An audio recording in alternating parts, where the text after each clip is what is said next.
موقف من أسوأ المواقف اللي ممكن مشجع يعمله مع مدير فني، دي من وجهة نظري شخصية. أنا هوريك فيديو وأنت من وجهة نظرك شخصية تقول لي ما هو تعليقك على هذا التصرف. حلو حلو، هوريك الفيديو، ولكن قبل ما اوريك الفيديو ما تنساش تعمل اللايك، ولو انت اهلاوي اكتب عاش الاهلي، ولو انت زملكاوي اكتب عاش الزمالك، وصلي على النبي. واهم حاجه ما تنساش تدعي للمحترم الاستاذ العمري فاروق نائب رئيس مجلس اداره النادي الاهلي بالشفاء العاجل، لانه في امس الحاجه الى الدعاء. تعال بص واتفرج على الفيديو وقول لي ايه رايك وايه هو تعليقك. اسمع بقى يا سيدي كده وشوف كده وقول لي رايك. يلا بينا.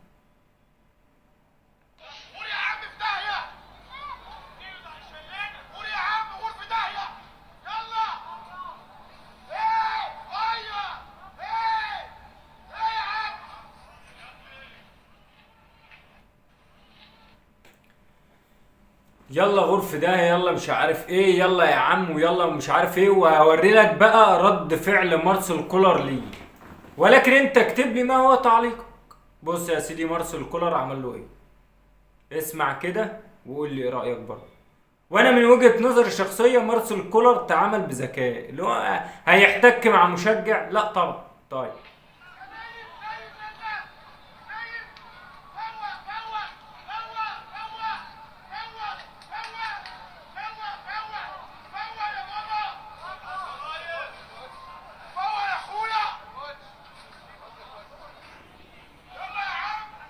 يعني انا مش عارف.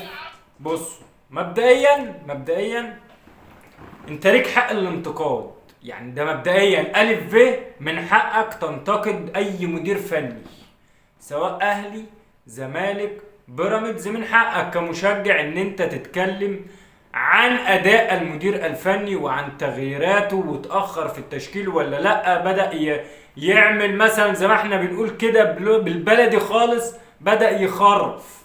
حلو حلو، ولكن بالشكل وبالمنظر ده انت اكتب لي ما هو تعليقك على هذا التصرف. مبدئيا المباراة ما كانتش افضل حاجة للنادي الاهلي، مبدئيا ده الف ب. مباراة دفاعية بحتة من كابتن احمد سامي، ولكن قدر يطلع من المباراة باللي هو عايزه. عايز ايه؟ عايز نقطة. النادي الاهلي مثلا كعبه عالي عليا والحكاية والرواية، ومش عايز اخش بقى في جدل وقصة وحوارات. فبالتالي الكابتن احمد سامي قال لك لا يا عم، انا هدافع طول الماتش دفاع بحت، فبالتالي اللي تكسبه العبه. كابتن احمد سامي فضل مرقد اللعيبه وبدا يلعب ايه؟ على هجمات المرتده. اي نعم كانت اللعيبه نازله تحس ان هي تايه في ارض الملعب، ما تفهمش بقى في اجهاد، ما تفهمش مارسيل كولر ما عرفهمش ازاي يفككوا الدفاعات، يعني الموضوع كله دفاعي. حلو حلو. طيب المدير الفني يعني اوقات بيكون موفق واوقات تانية ما يكون غير موفق، فبالتالي الراجل برضو زي اللاعب كرة القدم بالظبط، في اوقات بيكون موفق في اوقات تانية ما بيكونش موفق.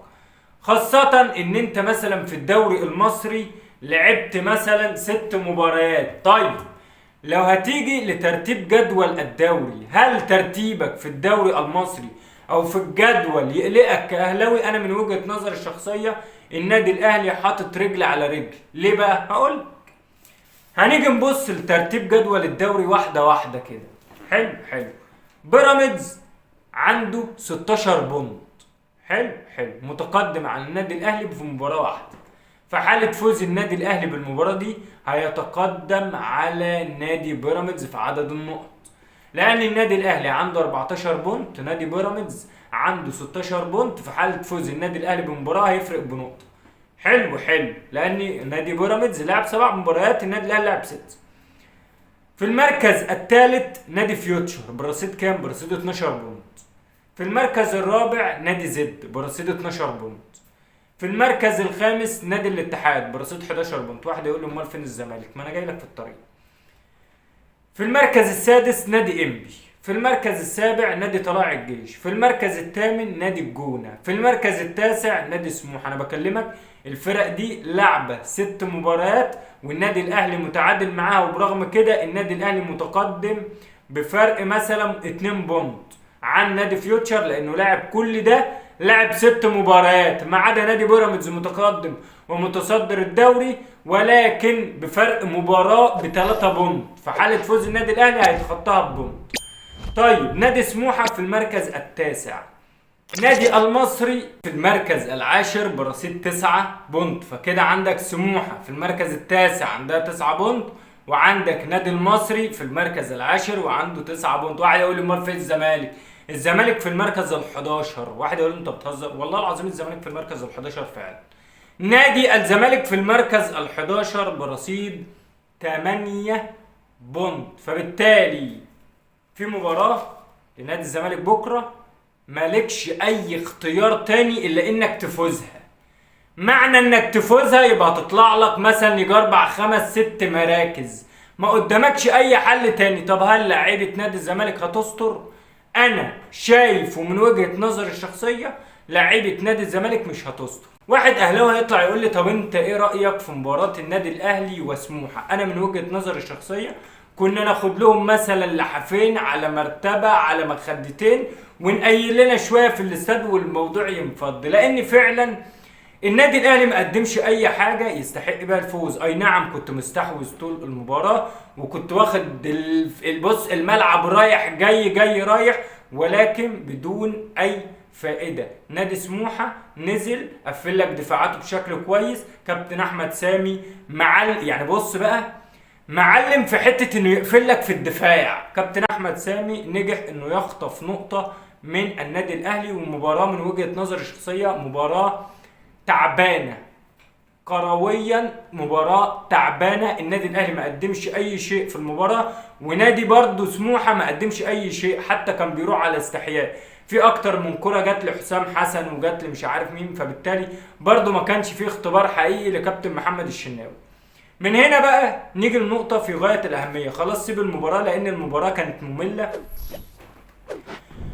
ونخش بقى على استفتاءات جلوب سكر. والنادي الاهلي وجماهيره حرفيا زي ما احنا عارفين عاملين عظمه. يعني جماهير النادي الاهلي في استفتاءات جلوب سكر عامله عظمه. جلوب سكر بص يا سيدي، جماهير النادي الاهلي كلنا عارفين ان النادي الاهلي داخل في 4 استفتاءات مهمين جدا. اول استفتاء افضل نادي في العالم، افضل نادي في الشرق الاوسط، افضل لاعب في الشرق الاوسط وده داخل فيه محمد الشناوي، وافضل مدير فني في العالم. وتعالى لي واقول لك على الاستفتاءات واحنا قاعدين. افضل نادي في الشرق الاوسط النادي الاهلي لحد الان متقدم بنسبه 40% و7%. ونادي النصر يعني متقدم، هو مش متقدم قوي ولكن يعني متقدم عن الفرق التانية نوعا ما بنسبة 33% و6%. وعندك نادي الهلال برضو اقرب لهم بنسبة 13% و2%. يعني ايه جماهير النادي الاهلي سايبهم ياكلوا عيش. طيب نخش على افضل لاعب في الشرق الاوسط، ده داخل فيه كابتن محمد الشناوي كلاعب مش كحارس مرمى زي ما احنا عارفين. كابتن محمد الشناوي لحد الان يعني الاستفتاء ده طالع نازل نازل طالع طالع نازل نازل طالع، لحد الان كابتن محمد الشناوي بنسبة 34% و5%، وكريستيانو رونالدو بنسبة 35%، واقربهم كريم بنزيما بنسبة 18% و4%. والاستفتاء ده جماهير النادي الاهلي برضو ايه طالعه نازله فيه، ولكن هم نهايه الامر اهم استفتاء من وجهه نظري ليهم وهو استفتاء افضل مدير فني في العالم وافضل نادي في العالم. وده لو جينا على الاستفتاء بتاعهم هنلاقي افضل مدير فني في العالم عندك مارسيل كولر متقدم بنسبه 37% صافي، عندك جوارديولا بنسبه 20% و6%، وعندك انشيلوتي بنسبة 24% و9%. هنيجي بقى لأهم استفتاء من وجهة نظر الشخصية لجماهير النادي الأهلي وهو أفضل نادي في العالم. طيب هنيجي نبص للأندية هنلاقي نادي فريمانينسي البرازيلي بنسبة 16% و7%، ونادي مانشستر سيتي 17% و9%، والنادي الأهلي متقدم ومتصدر بنسبة 21% و2%. وبكده خدها مني انا بضمان الاصلي النادي الاهلي سوف يفوز بهذه الاستفتاءات، وخدها مني انا بضمان الاصلي. وبكده نكون وصلنا لنهايه كلامنا، ولكن اهم حاجه يا ريت تقول لي ما هو تعليقك على تصرف هذا المشجع، ومن وجهه نظرك الشخصيه هل الانتقاد ده فعلا انتقاد بناء ولا العكس؟ وبكده نكون وصلنا لنهايه كلامنا، والسلام عليكم ورحمه الله وبركاته.